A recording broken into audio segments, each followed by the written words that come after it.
नमस्कार, स्वागत है आपका हमारे इस YouTube चैनल पर। मैं मुनमुन श्रीवास्तव आपका हार्दिक अभिनंदन करता हूं। ड्यू में छात्रों के लिए एक बड़ी खुशखबरी आ रही है और ये खुशखबरी ये है कि ड्यू अब उनको नौकरियां दिलवाएगा।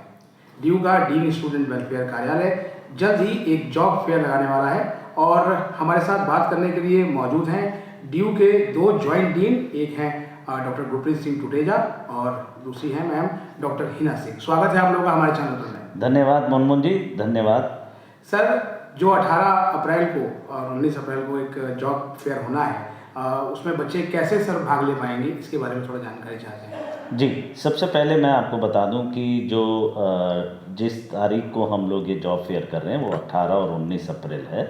आप उसके लिए आप तैयारी कर लें। आप अपने साथ कम से कम नहीं तो 5 रेज्यूमे तैयार करें और 3 फोटोग्राफ एकदम रेडी रखें, क्योंकि 18 और 19 को ये जॉब फेयर कॉन्फ्रेंस हॉल में होगा, जो कि बॉटनी डिपार्टमेंट के सामने या गेट नंबर 4 से आप नॉर्थ कैंपस में आर्ट्स फैकल्टी के जस्ट ऑपोजिट है ये कॉन्फ्रेंस सेंटर। आप वहाँ आ सकते हैं और सुबह जॉब फेयर लगभग 10 बजे के आसपास हम शुरू करते हैं और दोपहर 4 या 5 बजे तक शाम तक चलता है। और इसी प्रकार से 19 तारीख का भी शेड्यूल रहेगा। और इसमें अप्लाई करने के लिए आपको एक गूगल फॉर्म है, अगर आप पहले इसमें अप्लाई कर चुके हैं जो कि हम लोगों ने पिछले साल लगाया था इसी एकेडमिक सेशन में, तो आपको दोबारा अप्लाई करने की ज़रूरत नहीं है, क्योंकि आपकी फ़ी जो आपने पहले डिपॉजिट की है वो फ़ी ही काफ़ी वही सफिशेंट है। आपको और दोबारा फ़ीस नहीं देनी है, वही गूगल फॉर्म चलेगा। लेकिन लगभग 15 तारीख के आसपास एक गूगल फॉर्म और आएगा जिसमें हम आपसे ये पूछेंगे कि आपकी कंपनी की चॉइसेस क्या हैं। वो कंपनी चॉइसेस आप उस समय हमें बताएंगे, तो फिर हम आपके लिए इंटरव्यू का इंतज़ाम जो है उन्हीं कंपनीज़ में ही करवाएंगे। मैडम, आपसे ये जानना चाहते हैं हम कि इस मेले में भाग लेने के लिए जो स्टूडेंट्स को कोई फीस भी देनी होगी? मुनमुन जी, सबसे पहले तो आपका धन्यवाद इस अपॉर्चुनिटी को प्रोवाइड करने के लिए। ये जॉब मेला जो है वो हम इस बार 3rd टाइम मना रहे हैं, क्योंकि लास्ट टाइम लास्ट ईयर 2022 में अप्रैल में इसकी शुरुआत की थी और ये 7, 8 और 9 अप्रैल को हुआ था पहला जॉब मेला। दूसरा जॉब मेला हमने नवंबर में किया था और यह जॉब मेला जो हम 18 और 19 अप्रैल 2023 को करने जा रहे हैं वो इस एकेडमिक सत्र का तीसरा और अंतिम जॉब मेला है। और इस जॉब मेला में बेसिकली रजिस्ट्रेशन का जो प्रोसेस सर ने भी बताया है उसको ध्यान में रखने के लिए बच्चों के लिए, खास करके 3rd ईयर के जो बच्चे हैं जो कि फाइनल ईयर में हैं, चाहे वो ग्रेजुएशन के फाइनल ईयर में हो या पोस्ट ग्रेजुएशन के फाइनल ईयर में हो, उनके लिए एक फ़ीस है और वो फ़ीस जो है वो दिल्ली यूनिवर्सिटी के कंप्लायंस का पार्ट है। और हम एक्सपेक्ट करते हैं कि ये बच्चे हमारे सेंट्रल प्लेसमेंट सेल, जिसका गठन किया गया था सन 2008 में इस पर्पज़ से कि वो दिल्ली विश्वविद्यालय में जितने बच्चे रजिस्टर्ड हैं अंडर ग्रेजुएट लेवल पे, पोस्ट ग्रेजुएट लेवल पे एंड अदरवाइज जो रिसर्च करते हैं, वो इसमें आकर के इसके सदस्य बने 100 रुपीज़ पे करके, और वो प्लेसमेंट की सुविधा ले सकते हैं। और इस प्लेसमेंट सेल में हमने लास्ट टाइम 2022 में कुछ मॉडिफिकेशन लाया था और उस मॉडिफिकेशन के तहत, क्योंकि CUET में के थ्रू अब एडमिशन UGCF हम करिकुलम को फॉलो करने जा रहे हैं, तो उसमें डिसीजन ये हुआ था कि बच्चे जो हैं वो एडमिशन के समय ही 100 रुपीज़ दे करके CPC यानी कि सेंट्रल प्लेसमेंट सेल की भी सदस्यता को ग्रहण कर सकते हैं। तो जिसकी वजह से जॉब फेयर जब भी ऑर्गेनाइज़ किया जाएगा तब 3rd ईयर के बच्चों को किसी भी प्रकार का अलग से फ़ीस नहीं देना पड़ेगा, ये था। और अभी जो हम वो पैसा कलेक्ट कर रहे हैं 100 रुपीज़, वो बेसिकली है जॉब फेयर में पार्टिसिपेट करने का। तो बच्चे अगर एक बार वो 100 रुपीज़ पे कर चुके हैं तो they are eligible to apply in, मतलब सारे जॉब फेयर में, जितना भी जॉब फेयर हम ऑर्गेनाइज़ करेंगे, हर एक बेसिकली आइडिया था, हाँ, एकेडमिक कैलेंडर का बेसिकली हम लोगों ने स्ट्रीमलाइन किया था कि हर एक 3 या 4 महीने पे करेंगे, जो कि हम करने जा रहे हैं 3rd वाला। तो उसके लिए बच्चा जो है वो एलिजिबल है। यहाँ पर एक चीज़ है कि अगर बच्चा 1st ईयर और 2nd ईयर में पढ़ता है तो वो इंटर्नशिप के लिए एलिजिबल है, वो रिक्रूटमेंट के लिए एलिजिबल नहीं है। और इंटर्नशिप के लिए जो बच्चा अप्लाई कर रहा है उसको हम किसी भी प्रकार का कोई भी फ़ीस नहीं देना पड़ेगा। 100 रुपीज़ नहीं देना पड़ेगा। जी डॉक्टर प्रिया, आपसे जानना चाहते हैं कि जब हमने इसका पोस्टर देखा था तो जैसे मैम ने बताया कि जॉब एंड इंटर्नशिप फेयर, जी तो क्या ये पेड इंटर्नशिप दिलवाएंगे आप जी लोग? बिल्कुल बिल्कुल। देखिए दिल्ली यूनिवर्सिटी में आज तक कभी भी हमने किसी को फ्री इंटर्नशिप के लिए नहीं भेजा है, चाहे वो हमारी अपनी वाइस चांसलर इंटर्नशिप स्कीम हो, चाहे वो बाहर कॉरपोरेट्स में इंटर्नशिप हो, सभी पेड इंटर्नशिप्स होती हैं, लेकिन डिफरेंट कंपनीज डिफरेंट उसमें रेम्यूनरेशन देती हैं, तो वो डिफरेंट हो सकती है।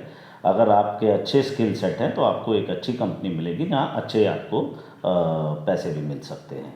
एक तो इंटर्नशिप अप्लाई करने के लिए कोई पैसा नहीं है, लेकिन इंटर्नशिप सारी पेड होती हैं।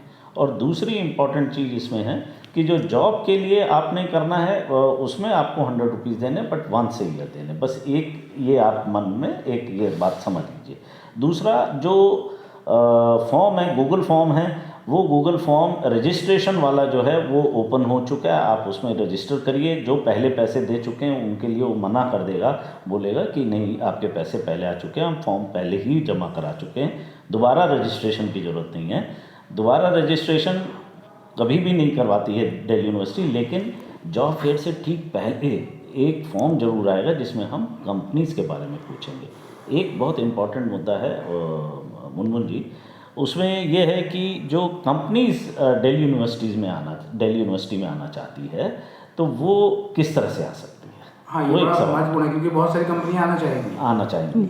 देखिए कंपनी के लिए एक बेसिक सा फंडामेंटल ये है कि अगर वो इंटर्नशिप के लिए आ रही हैं तब तो हम उनसे कोई चार्जेस नहीं लेते हैं, लेकिन अगर वो कंपनी जॉब के लिए प्लेसमेंट देने के लिए आ रही हैं तो 10,000 रुपीज़ फ़ीस एक रखी गई है।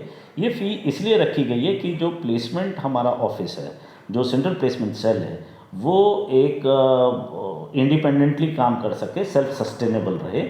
इसके लिए हम जो भी लॉजिस्टिक सपोर्ट कर देते हैं कंपनीज़ को, ये एक लगभग उसके लिए हम खर्चा एक समझते हैं कि उससे खर्चे हमारे पूरे हो जाएंगे। तो एक छोटा सा ये अमाउंट हमने 10,000 रुपीज़ सीरियस कंपनीज़ जो हैं वो हमारे पास आएँ, ऐसा हम सोचकर हमने रखा है।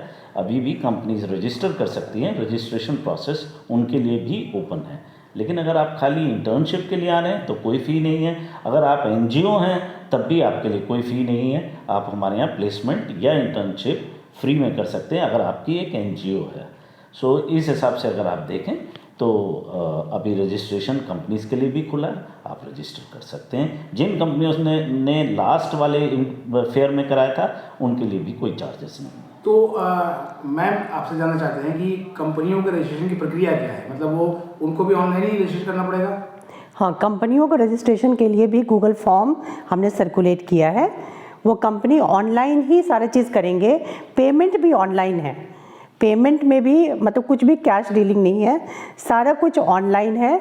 और एक हमने डेडिकेटेड अकाउंट नंबर उसमें दिया हुआ है, उस पर वो शेयर करें, मतलब उस पर वो अपना डिपॉजिट करेंगे जो भी पैसा आरटीजीएस करते हैं या ऑनलाइन जैसे पेमेंट का जो मोड दिया है उसके थ्रू वो पेमेंट करेंगे। यहाँ पर मैं एक चीज़ ऐड करना चाहूँगी, जो सर ने कहा कि कंपनी के रजिस्ट्रेशन का, तो लास्ट टाइम हमने इसमें कुछ चेंजेस लाया था। और वो चेंजेस ये था क्योंकि कोविड के बाद हम पहली बार जॉब मेला करने जा रहे थे, तो हमारा था कि ज़्यादा से ज़्यादा कंपनियां पार्टिसिपेट करें, तो कुछ और कोविड के जो भी थ्रेट थे उसको भी मिनिमाइज़ किया जा सके। तो उसकी वजह से हमने कंपनी के सामने एक ऑफ़र किया था कि आप ऑनलाइन रिक्रूटमेंट भी कर सकते हो। तो ऑनलाइन रिक्रूटमेंट के लिए 5,000 रुपीज़ डिसाइड हुआ। और जो ऑफलाइन रिक्रूटमेंट, जैसा कि सर ने बोला कि हम सब लॉजिस्टिकल सपोर्ट, खाना वाना सारा चीज़ का अरेंजमेंट करते हैं, कंपनी के जो HR मेंबर्स हमारे पास आते हैं उनके लिए, तो वो हमने 10,000 रुपीज़ उस समय डिसाइड हुआ था। इसमें मुनमुन जी, ये जो हमारा स्टूडेंट्स हैं जो हमारे, वो उस पोर्टल से बड़े वाकिफ़ हैं। हमारा जो मिसलेनियस पोर्टल है जिसमें ये फ़ीस जमा कराते हैं, माइग्रेशन सर्टिफिकेट की या दूसरी एग्जामिनेशन फ़ी, तो वो जो मिसलेनियस पोर्टल है, आप उसी मिसलेनियस पोर्टल में जाइए, उसमें आपको ड्रॉप डाउन में सेंट्रल प्लेसमेंट सेल दिखेगा, आप उसी में जाके 100 रुपये डिपॉजिट कर दीजिए। और अगर कंपनी रजिस्ट्रेशन करनी है तो कंपनी रजिस्ट्रेशन फ़ी लिखा हुआ आएगा पोर्टल पे, आप वो उसमें सबमिट कर दीजिए फ़ी, और जो उससे PDF जनरेट होगी, receipt as a receipt PDF जो जनरेट होगी वो गूगल फॉर्म पर आप अपलोड कर दीजिए। तो बहुत बेसिक सा है। अगर आप फ़ी पहले ही डिपॉजिट कर चुके हैं तो आप जस्ट एक कागज़ पे लिख के भी आप कर सकते हैं अपलोड कि फ़ीस ऑलरेडी अपलोडेड। अगर ऑलरेडी अपलोडेड है तो आपको दोबारा फॉर्म भी नहीं भरना है, तो इसलिए आप उससे भी बचे रहें। इससे पिछला सर जो जॉब फेयर हुआ था उसमें लगभग कितनी कंपनियां आई थी? उसमें सर 64 कंपनी थी, 64 कंपनीज थी 64 कंपनी थी जो कि ऑनलाइन जो भी थी, फर्स्ट जॉब ऑफलाइन। मेला। फर्स्ट जॉब मेला सेकंड में लगभग 25 थी 25 थी वो 2 नवंबर वाला में। हाँ सर 25 थी। और अब हम एक्सपेक्ट कर रहे हैं कि अबाउट 50 हम मान के चल रहे हैं, क्योंकि ये लास्ट जॉब मेला होगा इस सेशन का। तो सर जो कंपनियां आएंगी वो मतलब ऑनलाइन भी इंटरव्यू कर सकती हैं यहाँ आकर, या फिर यहीं पे इंटरव्यू? हम लोग थोड़ा सा इस टाइम, अभी देखिए कोविड का ऐसा माहौल नहीं है, अगर कुछ भी ऐसा होता है तो हम लोग कोशिश यही करेंगे कि वो ऑनलाइन करें, नहीं तो हम लोग ऑफलाइन का सारा अरेंजमेंट कर रहे हैं। ये सर एक और सवाल है बच्चों के मन में जो SOL और NCVET के हैं, तो ये जॉब फेयर उनके लिए भी है? नहीं, ये रेगुलर स्टूडेंट्स के लिए हैं। जो स्टूडेंट्स हमारे कॉलेज और डिपार्टमेंट्स में पढ़ रहे हैं ये उनके लिए है। NCVET और SOL ने अभी हाल फिलहाल में ही उन्होंने अपना भी किया है, वो लोग अपना एक जॉब मिला डेडिकेटेड अलग से उनका होता है। यानी ये जो जॉब फेयर है वो रेगुलर स्टूडेंट्स। बिल्कुल। सर जो लास्ट जॉब फेयर हुआ था उसमें हाईएस्ट पैकेज कितना मिला था? लास्ट जॉब फेयर का ग्लोबल एक्सपर्ट का हमारा गया था और वो था 12 लाख का पैकेज लास्ट जो गया था। यानी ये है कि अंडर ग्रेजुएट लेवल पे भी बच्चों को एक अच्छे पक्ष के साथ जो है वो मिल जाता है, लेकिन वही है कि बहुत टैलेंटेड और बहुत कम सीट्स होती हैं, तो स्टूडेंट्स को अपना जो स्किल सेट है वो बहुत इम्प्रूव करना चाहिए, कम्युनिकेशन स्ट्रॉन्ग करनी चाहिए, और कुछ ऐसी स्किल्स हैं जो मार्केट में बहुत इम्पॉर्टेंट है उनको डेवलप करें। यही अभी जो आने वाला समय 10-15 दिन है उसमें थोड़े से जो इंटरव्यू टिप्स हैं उनको एक बार देखें, प्रेजेंटेशन स्टाइल देखें, आप अपने आप को प्रेजेंट कैसे जी, करेंगे। यही सवाल हम पूछने वाले थे जी। कि इस बचे हुए समय में लगभग 10-12 दिन का समय बचा हुआ है, तो कैसे वो तैयारी करके आए कि उनको जॉब मिल ही जाए? सर ये हम करियर काउंसलिंग सेशन भी करवाते हैं सर, अगर आपको याद होगा जो हमने फर्स्ट जॉब मेला किया तो उसके 1 वीक पहले हमने करियर काउंसलिंग सेशन कराया था। तो हम FMS से और हमारे बहुत सारे प्रोफेशनल हैं एक्सपर्ट्स, उन्हें हमने ऑनलाइन इनवाइट किया था और बच्चों को गूगल लिंक के साथ जोड़ा था। उसमें वो आकर के सबसे पहले CV राइटिंग पे बहुत अच्छा टिप्स देते हैं, और दूसरा हमने करवाया था टाइम मैनेजमेंट पे। और इस नवंबर में जो हमने जॉब मेला किया था उसमें भी हम time management and CV writing पर भी कराए थे, क्योंकि वो बच्चों का पॉपुलर डिमांड था, वो चाहते थे कि अपना CV को कैसे स्ट्रेंथन करें। तो ये हमारे दिमाग में रहता है। और सर अभी लिंक्डइन पे बहुत स्ट्रेस कर रहे हैं। उनको मैं यही बोल रहा हूँ कि अपना जो आप लिंक्डइन प्रोफाइल है बहुत स्ट्रांग रखिए, क्योंकि वही एक इंटरफेस है, वही एक आपका ऐसा रिज्यूमे है जो कि हमेशा 24/7 आपकी वो एडवर्टाइजमेंट करता रहता है। अगर आप उसे अपडेट कर रखेंगे तो एक वो बहुत बड़ा आपका एसेट बनेगा। नंबर 2, आप रेज्यूमे एक अच्छा सा बना के तैयार रखें। अगर आपको कोई मदद भी चाहिए तो आप डीन स्टूडेंट वेलफेयर ऑफिस में विजिट करिए, विल हेल्प यू आउट। कभी भी आप आइए, यहाँ कोई ना कोई हमारे जॉइंट डीन या डेप्यूटी डीन होते हैं स्टूडेंट्स वेलफेयर, वो आपकी मदद करेंगे। और दूसरा, आप कुछ ऐसी बहुत सारी वेबसाइट्स हैं जो आपको टिप्स देती हैं कि इंटरव्यू टिप्स हैं, आप कैसे इंटरव्यू में अच्छा पार्टिसिपेट कर सकते हैं, आप क्या सवालों के जवाब किस तरह से देंगे, वो सब टिप्स देते हैं। आप अपने आप को कैरी कैसे करेंगे इंटरव्यू में, क्या आप कितना फॉर्मल कपड़ों में आएंगे, आप कैसे यूनिफॉर्म कोई भी कपड़े पहनेंगे, वो सब चीज़ें आप एक बार पढ़ लें, एक बार देख लें और उसी हिसाब से आप अपीयर हों। क्योंकि देखिए जो कंपनीज अब बहुत लिमिटेड हैं, जॉब्स भी लिमिटेड हैं, और नंबर ऑफ़ स्टूडेंट जो है वो पार्टिसिपेट करता है। ऐसे में जहाँ स्टिफ कंपटीशन हो, जहाँ कट थ्रोट कंपटीशन हो, तो आपको अपनी तैयारी पूरी करके रखनी चाहिए। बहुत बहुत धन्यवाद सर, और हमारी उससे शुभकामनाएं कि आपका ये जो जॉब फेयर है इस एकेडमिक कैलेंडर का लास्ट वो बहुत ही सक्सेसफुल हो। Thank you so much. Thank you. शुक्रिया।